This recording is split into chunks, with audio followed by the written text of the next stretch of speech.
Hi, welcome back. In today's video, we're going to be taking another look at Sharon Pilgrim, the girlfriend of Kenny Veach, more suspicious behaviour in relation to the initial search of Kenny Veach. I'll be tying that in with a comment she left, which is quite recent and interesting. But first, I want to share with you what Susan Veach has to say on the matter.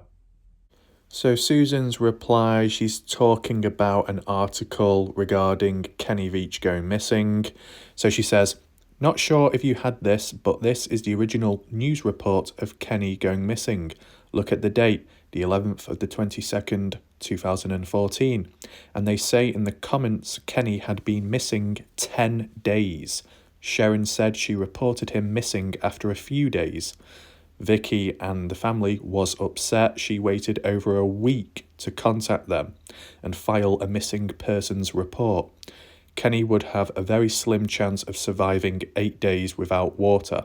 So she deliberately waited so the narrative would be he was dead or near death. Sharon has lied from the very beginning. If she was so concerned, she would not have waited that long, but she knew he was safe and sound at home." So yeah, kind of interesting, but also strange at the same time. Sharon's behaviour, once again, a little bit odd in a sense. You know, leaving it 8 days late and then reporting him doesn't seem quite normal in a sense. Now, I might be getting things wrong here. I'm a bit shit with dates at times, but could Sharon have left it that long for a reason such as she thought, well, because he's going out, 2-3 days, you know, it might be a long one, give it a few more extra days and then decide to, maybe, but still, just basing it on like a day-to-day thing, like in this country, or even in TV shows, whatever, someone might go out for the day, okay, relevant to how long they're out for or how long they said they were going out for. Person might go out for a day during the day, they don't come back at night. Parents, families, friends, whatever, might get a bit worried, concerned, might call around or something. And if they're not found, if they don't come back by the second day, they're instantly reported as missing, or at least, you know, people call the police and then the process begins from there. But 2 to 3 days, not really any longer, and yet it took 8 days. You see the ratio, it's kind of a bit out of place. Now, I don't know if it's because Sharon has done it before, not in terms of reporting him missing, but in terms of if Kenny has been on previous hikes in the past and Kenny might have been a little bit late coming back home. So Sharon got that, you know, in her mind that, oh, I'll leave it a few days because he's known to be late at times, so I'll be a bit more lenient. That could be the case, but still 8 days, especially in that environment, that terrain, trying to survive that long there, if he supposedly was out there at the time, trying to survive that long with a certain amount of equipment and resources, it would be difficult. I can't remember what the weather would be like, but to be honest, if it's really hot at the time, that's dangerous to the body, and depending what kind of resources you have, like the water, liquid and stuff. Then equally, if it's very cold, or maybe both at the same time, getting caught in that hot-cold trap, hypothermia, whatever it may be. So it is harsh. I don't know, you know, other hikers that have been there, I don't know how long they've done it for, maybe a 1 to 2 day hike. I know Jay Chuck's been out there and slept out there in the open. Sean camped out there. He had better equipment though, but camped out there as well. But from what Kenny said he was doing, 45 miles, supposedly, 2 to 3 days. I don't know if Sharon was being a bit too lenient, in a slightly reckless way, assuming that, oh, he's going to be very long, because 45 miles is a fair bit. But you see how I'm trying to go back and forth, because it's just trying to understand the situation without going all too one-sided, if you get what I'm saying.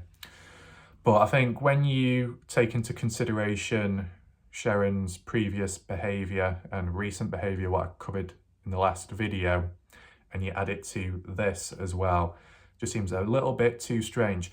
And you know what we've got to add in, okay, certain family members then, or maybe still now, were upset, annoyed with Sharon for delaying it so long. The longer you delay things, obviously, the more endangered that person will be who's missing, the higher likely chances of that person either being dead or maybe severely injured for whatever reason. So yeah, I can understand frustration there. You know, you got to act on it quick. That makes sense. And what we also got to take in consideration, supposedly from what Sharon has said herself in a recent comment or so, I don't know if I can find it or not, but I'll just tell you from my memory, is Sharon was saying how, oh, Kenny's got a brother in Las Vegas, but they haven't spoke in 10 years or something, and Kenny's distant from his family or part of the family, and he keeps to himself, and really, I'm the only one that's really close to him. I'm the only one in the world that knows him better than anyone else does. Well, if that's the case, if you know him so well and you're the only one closest to him and in contact with him, then surely you'd, have better standards. If he did disappear, if something strange happened, surely you would act on it quicker, because that's what people do when they're close. Whether you're close friends with someone or more than friends with someone, and you get each other, you understand each other, there should be more it should be more functional, better reciprocation, much more efficient, more, defending one another and looking out for one another. Whereas in a case like this, supposedly them being very close compared to other family members, and yet that's how Sharon treats Kenny, by leaving it that late. See, that's the other perspective you got to look at it from, in terms of the connections and the status between them. So it doesn't exactly look promising, does it? Now, you can let me know what you think in the comment section. We don't end there, because we need to look at a direct comment from her. What I'll do is I'll read it out first of all, and then I'll break it down. And this is in relation to possibly the private search and rescue team. Let's get into it. So this comment was recent, and I believe it's on the unreleased footage video she uploaded of Kenny Veach. Sharon was just replying to somebody asking, is there any news updates on Kenny? And Sharon had to say, sad to say, no news at all. When the search and rescue team was looking for him back in 2014, they said they would continue looking as they looked for current missing individuals in the same area. They said that several years ago that they found a missing person 5 years after they had gone missing, while they were looking for someone else. So I keep thinking one day we may hear something. If we do hear something new, I will definitely do a posting. Now, I don't know about you, but that comment is very, very odd, and you can interpret it two different ways, and both ways are strange. Number one being, what? Are we meant to believe the area Kenny Veach hiked in, Picture Canyon, Joe May Canyon, are key hotspots for multiple missing hikers over time, like some kind of 411 National Park mystery? Even though we've not seen any official reports, pieces of news articles about other missing hikers out there. Not seen any, have you? So that is kind of strange. I mean, the only two people we supposedly know of who have gone missing was Eric the Hiker, 2016, who contacted Sharon Pilgrim, of all people. He went missing. And then supposedly another unknown hiker out there within the area, in which Gene, supposedly a search and rescue member in 2014, who assisted with the family, even though the family or some of the members are saying he doesn't even exist as a member. Gene was saying how a certain somebody called Kenneth Yeager, a part of a private search and rescue team, assisting a family who's lost a person, a hiker who's out in the same area. I mean, these dates are later on. 2016 for Eric the Hiker, June or July the 21st, 2021 for this other hiker. So yes, the dates are later on, but if those two cases are genuine, then what are we looking at? Is this some kind of key hotspot area for many people who have gone missing over time, supposedly including Kenny Veach? Or is Sharon trying to make this up? I mean, due to the comment being 1 month ago or so, I assume she's talking as if she was in 2014 when talking with Search and Rescue, how they said they were looking for multiple missing people in that area. So years before that, before Kenny went missing. Well, if that being the case then, if several people have been impacted or affected, I mean, what is out there then? I mean, wouldn't that slant more towards the idea that whatever Kenny Veach found or may have found was true, because why would so many people go missing in an area like that? Surely there must be something out there. And, you know, with the whole military presence after Kenny disappearing, you know, it kind of reinforces that back in, doesn't it? About maybe a secret cave, maybe an M cave or something out there, which might have caused people to disappear. Now, the second perspective, and this one is a bit more deeper, okay? So let me just get on screen Sharon's comment. So the part where Sharon says, they said that several years ago that they found a missing person 5 years after they had gone missing whilst they were looking for someone else. So I keep thinking one day we may hear something. That doesn't seem right. Let me tell you my opinion right now. Okay, so I need your attention and focus right now. So we can split this into two sub-theories. Theory one being, you have a hiker before 2014 that went out there, went missing.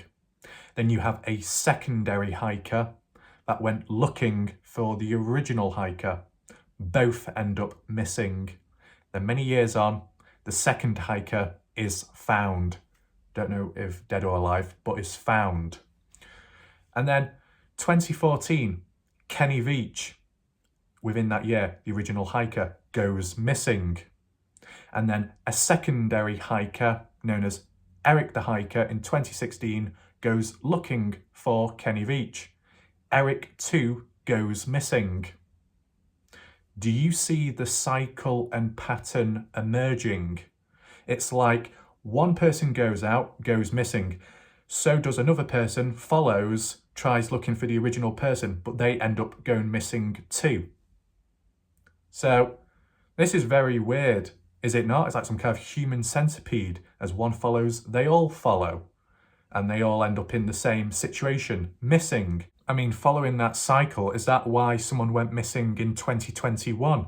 That random hiker in 2021 was going out to look for the original hiker that disappeared, Eric the Hiker, in 2016. It's like some kind of timeline. It's very strange.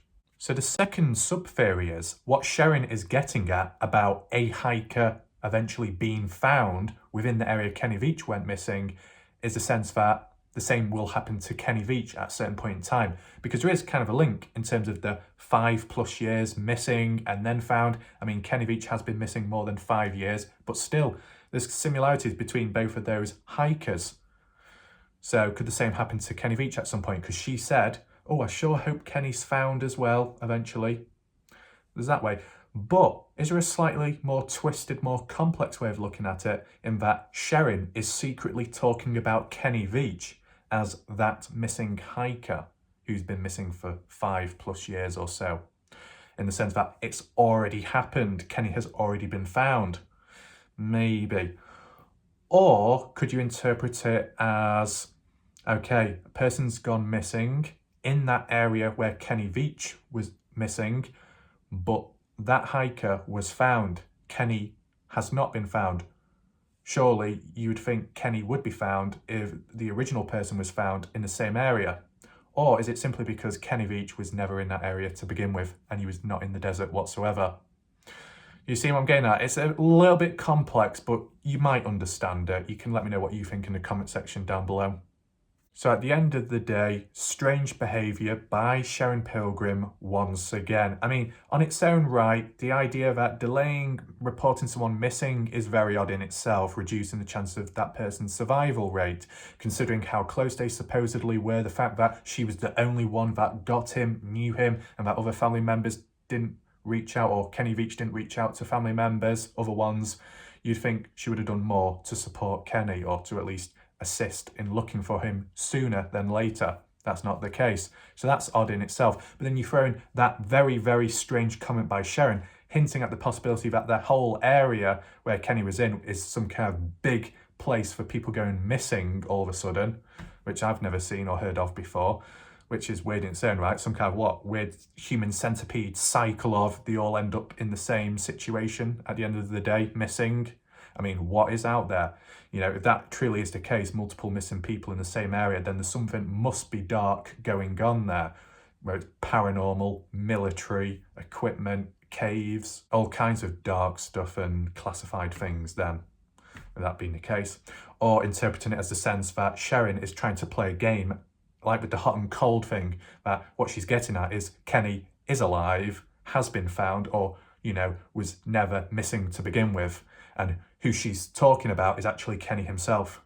You get what I'm saying? So I think there's definitely a lot to take from this. Just 2 comments, that's all. There's a lot to take from it. So definitely let me know what you think in the comment section down below. And I'll see you in the next video. We'll see what happens next. For now, that's it. Goodbye.